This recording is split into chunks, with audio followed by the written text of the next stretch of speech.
Assalamualaikum warahmatullahi wabarakatuh. Alhamdulillah wassalatu wassalamu ala Rasulillah Sayyidina Muhammad bin Abdullah wa ala alihi washabihi wa mawalah wa la haula wa la quwata illa billah, amma ba'du.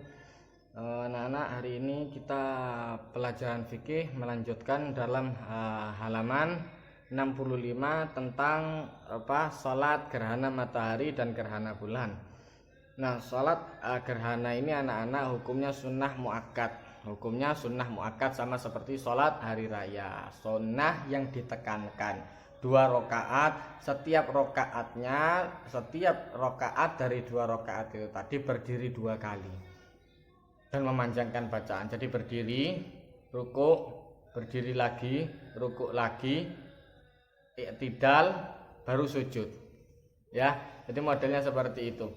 Berdiri takbir Allahu akbar, bismillahirrahmanirrahim, alhamdulillahil alamin, dan seterusnya. Kemudian rukuk subhan rabbiyal azim, kemudian berdiri, ya kan, sami Allahu liman hamidah, kemudian bismillah lagi, kemudian rukuk lagi, kemudian i'tidal lagi, sami Allahu liman hamidah, rabbana lakal hamdu mil'us samawati, sampai selesai, kemudian baru sujud. Jadi setiap rakaat berdirinya 2 kali, rukuknya 2 kali.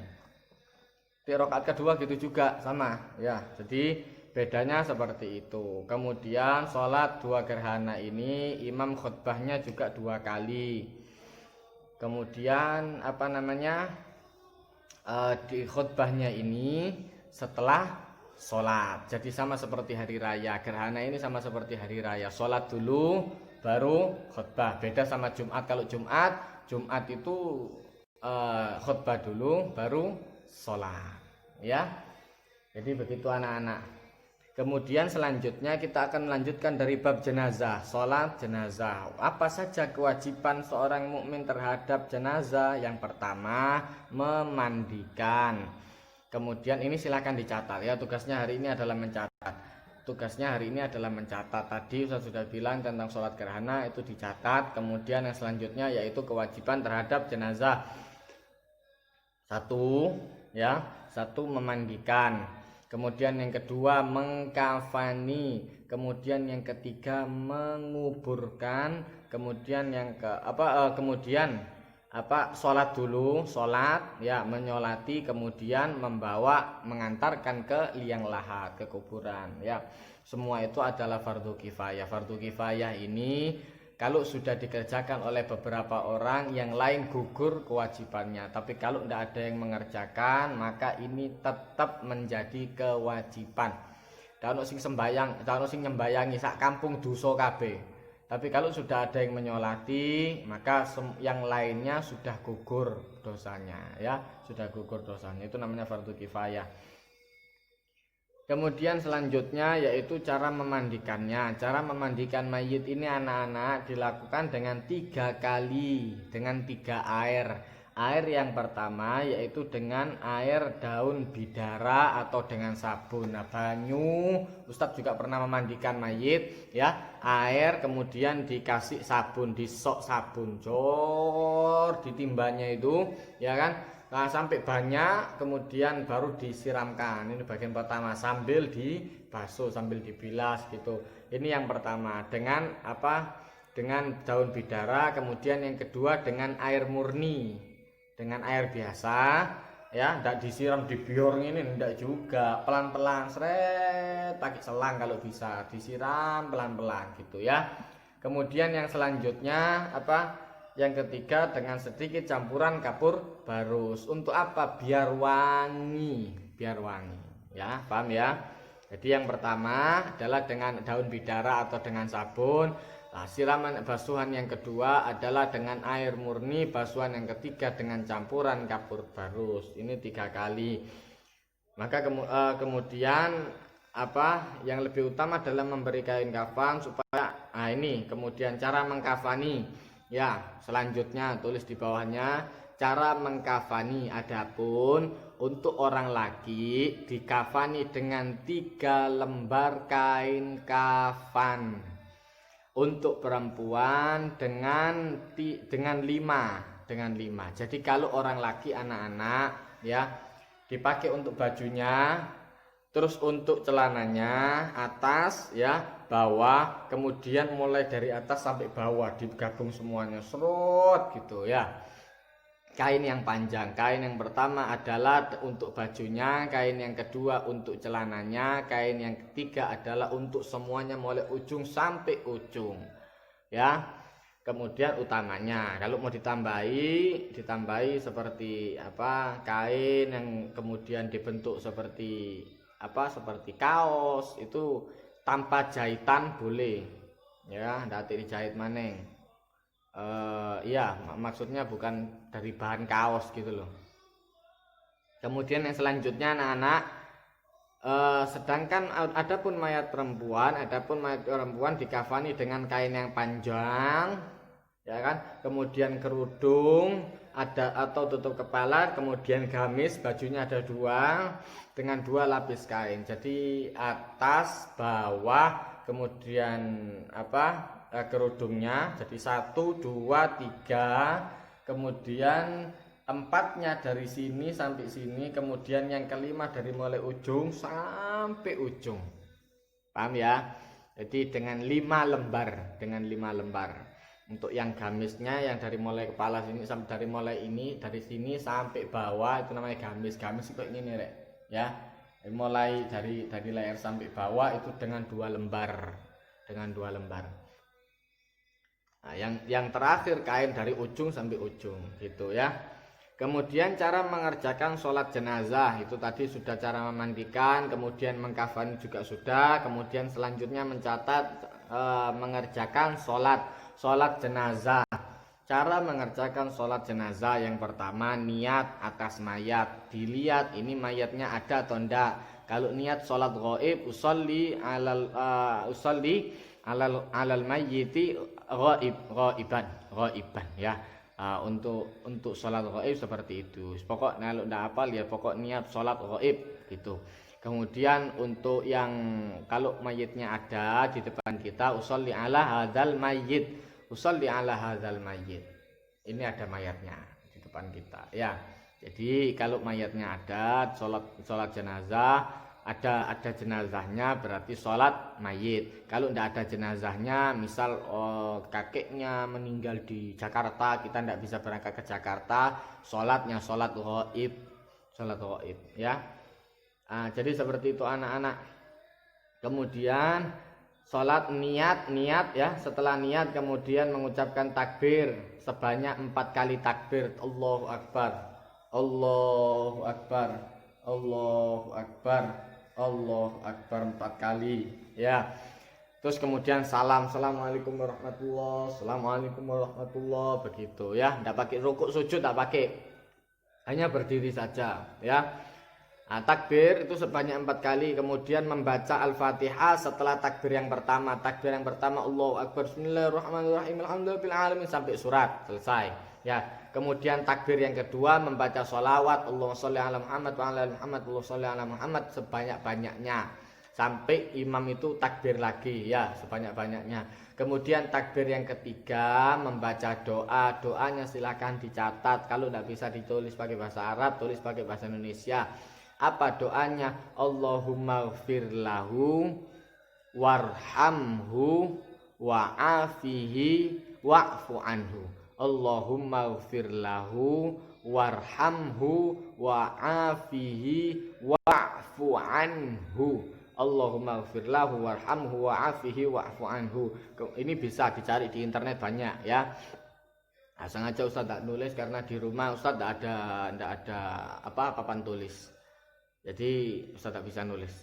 Kemudian untuk doa setelah takbir yang ketiga seperti itu. Doa takbir tadi pertama Fatihah, kemudian takbir yang kedua Allahu Akbar, Allahumma sholli ala Muhammad. Takbir yang ketiga Allahumma ighfirlahu warhamhu wa'fu anhu 3 kali. Kalau bisa sebanyak-banyaknya. Kemudian takbir yang keempat baca doa lagi, doanya beda. Allahumma la tahrimna ajrahu. Kalau orang laki, Allahumma la tahrimna ajrahu wa la taftinna ba'dahu waghfir lana walahu. Allahumma la tahrimna ajrahu wa la taftinna ba'dahu waghfir lana walahu. Kalau perempuan Allahumma ighfir laha warham, Allahumma la tahrimna ajraha. Ya, takbir yang ketiga Allahumma ighfir laha. Pokok hu-nya diganti ha kalau perempuan. Kalau orang laki pakai hu, kalau orang perempuan pakai ha. Allahumma ighfir laha warhamha wa'afiha wa'fu anha. Kemudian di takbir yang keempat Allahumma la tahrimna ajraha wa la taftinna ba'daha waghfir lana walaha. Itu kalau yang meninggal perempuan. Kalau yang meninggal laki berarti pakai hu. Ya. Jadi seperti itu anak-anak. Kemudian orang yang meninggal, orang yang mati syahid dan lahir keguguran, ini ada babnya sendiri. Orang yang mati syahid dalam peperangan ya kepada orang kafir, maka kemudian ketika meninggal tidak pakai dimandikan. Nah ya, ini anak-anak silahkan diperhatikan, dicermati ya. Orang yang meninggal dalam keadaan syahid itu bukan tidak boleh dimandikan, boleh dimandikan, tapi utamanya tidak dimandikan karena orang yang meninggal dalam keadaan syahid itu nanti dia akan datang kepada Allah Ta'ala begitu dibangkitkan itu dengan membawa bajunya. Ya Allah, saya pernah ketebas di sini, saya pernah ditebas di sini, saya ditebas di sini ya. Jadi kelihatan ada buktinya. Ya, jadi orang meninggal dalam keadaan syahid itu tanpa dimandikan tapi tetap disolati. Yang ada di sini tanpa disembayangi tetap disolati. Silakan diganti, dicatat di buku catatannya. Orang yang meninggal dalam keadaan syahid maka kemudian disolati tanpa dimandikan. Kemudian ada pun anak yang lahir keguguran itu dimandikan. Ya, yang keguguran anak yang lahir karena keguguran berarti sebelum waktunya ya anak ini lahir. Maka kalau seandainya rohnya sudah ditiup dalam tubuhnya, artinya anaknya ini sudah bergerak waktu lahir, berarti tetap tanpa disembayangi dan selain dimandikan juga disembayangi. Nah gini anak-anak ya, tetap boleh untuk disolati. Tapi kalaupun mungkin tidak ada yang bisa nyolati, mungkin orang tuanya terlalu sibuk atau apa, langsung dimandikan kemudian dimakamkan boleh. Ya, ini kemudian kalau anak masih baru lahir. Ya. Nah, maka kemudian ini dan selain dimandikan juga disembayangi apabila anak itu menjerit, yakni terdengar suara. Artinya kalau pas lahir itu masih ada nyawanya berarti disolati. Tapi kalau begitu lahir sudah lahir dalam keadaan meninggal walaupun tanpa disolati tidak apa-apa. Ya paham ya, jadi seperti itu dicatat. Kalau lahir masih bernafas, masih ada nyawanya berarti disolati dan dimandikan. Kalau lahir kemudian sudah dalam keadaan mati hanya dimandikan saja tanpa disolati tidak apa-apa. Paham ya? Kemudian selanjutnya, nah ini mengantarkan jenazah. Mengantarkan jenazah ini hukumnya sunnah. Sengaja Ustadz perpanjang pada video ini karena nanti video selanjutnya kalian akan mengerjakan soal insyaallah. Mengantarkan jenazah ini hukumnya sunnah, yaitu kemudian disunahkan supaya berjalan lebih dulu di depan jenazah. Jadi ada orang-orang yang bergerak di depan jenazah, ada yang mengantarkan di belakangnya. Untuk apa? Untuk mempercepat jalan. Ya, ayo rodok geser. Ayo gitu kan modelnya seperti itu. Kemudian kalau ada kendaraan stop. Untuk seperti itu. Kemudian mengeraskan dimakruhkan mengeraskan suara bacaan dzikir dan bacaan Al-Qur'an. Ya ini menurut beberapa mazhab ya. Kalau ustadz tetap dibacakanlah la ilaha illallah gitu ya. Tetap dibacakan. Mau dikeraskan atau mau disembunyikan terserah, yang penting berzikir daripada ngobrol karepe dhewe. Ya. Ngenterno jenazah kok ngobrol kabeh dhewe, dolenanmu ya apa lho, ngenterno jenazah yang banyak berzikir ya, yang banyak berzikir. Kemudian memakamkan jenazah. Ketika dimakamkan maka kepala itu berada di utara. Wajah menghadap ke kiblat, kaki ada di selatan. Jadi ustadz kiblatnya ke sini. Kalau ustadz kiblatnya ke sini ya. Jadi kalau meninggal berarti kepala itu ada di utara sebelah sana ya. Kemudian wajah menghadap ke sebelah barat, kaki ada di selatan. Ya, paham ya? Jadi seperti itu. Ya, jadi wajah menghadap ke arah kiblat. Kemudian disunahkan untuk meratakan kuburan itu setelah dibuat, jadi dirotokno, digenakno, ndak disebarno semburat-semburat ngono ya, digenakno. Paling ndak tanah yang tadinya dibongkar itu kemudian diperbaiki lagi ya. Kemudian menangisi jenazah, boleh saja menangisi jenazah tanpa bengak-bengok, aku nangis, bengak-bengok, wah, ya, boleh menangisi jenazah, tapi jangan sampai teriak-teriak, tanpa memukul-mukul pipi, tampak-tampak, suwek-suwek kelambi, ya Allah, kurang kerjaan, ya. Menangisi jenazah itu boleh. Ustadz tak pernah, Ustadz itu umur Ustadz kelas 1 SMP itu sudah ditinggal sama umiknya Ustadz, jadi Ustadz tahu betul kehilangan orang tua ya. Jadi anak-anak modelnya seperti itu. Kemudian takziah itu artinya ikut berduka cita, marani ke rumah orang yang kepaten ya. Takziah itu sampai 3 hari lamanya, begitu anak-anak ya. Ada yang sampai hari ke-7 boleh saja. Maka kemudian ada bab tentang menyembelih dan membuatkan makanan. Nah, menyembelih disunahkan bagi para tetangga dan keluarga, kawan-kawan itu tadi, membuatkan makanan untuk orang yang meninggal. Ini kadang kebalik, kita yang meninggal, kita yang disuruh bikin makanan ya.